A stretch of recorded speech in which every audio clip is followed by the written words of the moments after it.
Hello and welcome to Indiana ArtsDesk. I'm Marcus Jackman. Coming up tonight, a remix of our conversation with Dave Henderson of Boys of the Lough. The Indiana Arts Commission holds its quarterly meeting tomorrow, but first... It was scandalous. It was the South Park of its day. That's Karen Kessler, director of the classic Greek play Lysistrata. That opens next Thursday at Ball State's University Theater. Lysistrata centers on an ongoing war between Athens and Sparta, which the women in both communities decide has gone on long enough. Those women get together and decide to withhold marital favors from their men until the war ends. With sexual blackmail, therefore, as the theme, Kessler says, Lysistrata can get a little racy. Certainly PG-13. At least, bordering on R, sometimes in ours too. It's not for the prissy, I would say, is how I would say it. We are trying to walk that very narrow line between kind of ribald and fun, as opposed to lewd. But hopefully we're succeeding, but we'll see. And diehard classicists may be somewhat surprised by some of the musical selections in Lysistrata. For example, from the ancient Greek boy band Synchicus. It's tearing up my heart when I'm with you, but when we are apart, I feel it too. And no matter what I do, I feel the pain with or without you. We've got kind of pop songs scattered through the play. And one of the things when you're doing a classic play, and especially a play that can be dry, I'm sorry all you classics professors out there, it can be dry, and theater is a living art form, and it's about life, and it's important, I think, to always find a way to make it live now, to mangle Shakespeare, to hold a mirror to the times, to really say what is now.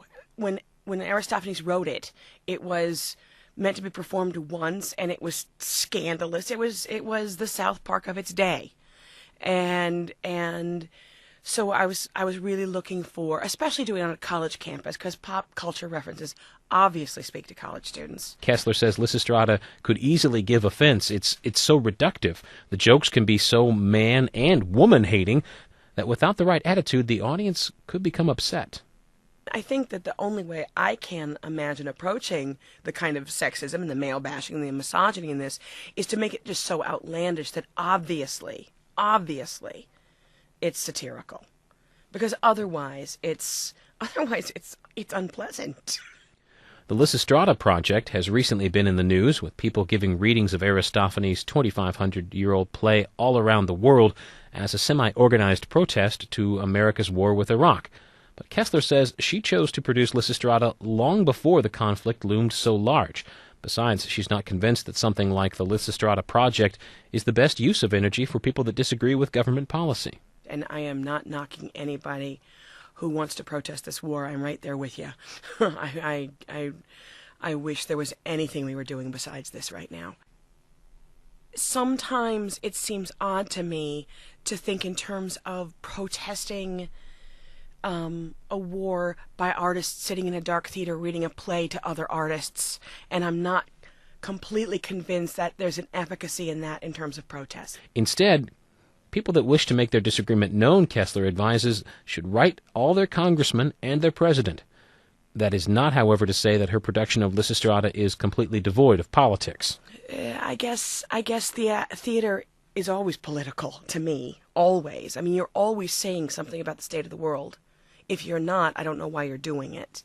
You're always saying something about the state of the world, either on a personal level, or a cultural level, or a national level, or something. You're always, every place says something political. Lysistrata opens next Thursday night at Ball State's University Theater. For showtimes and ticket information, call the box office at 765-285-8749.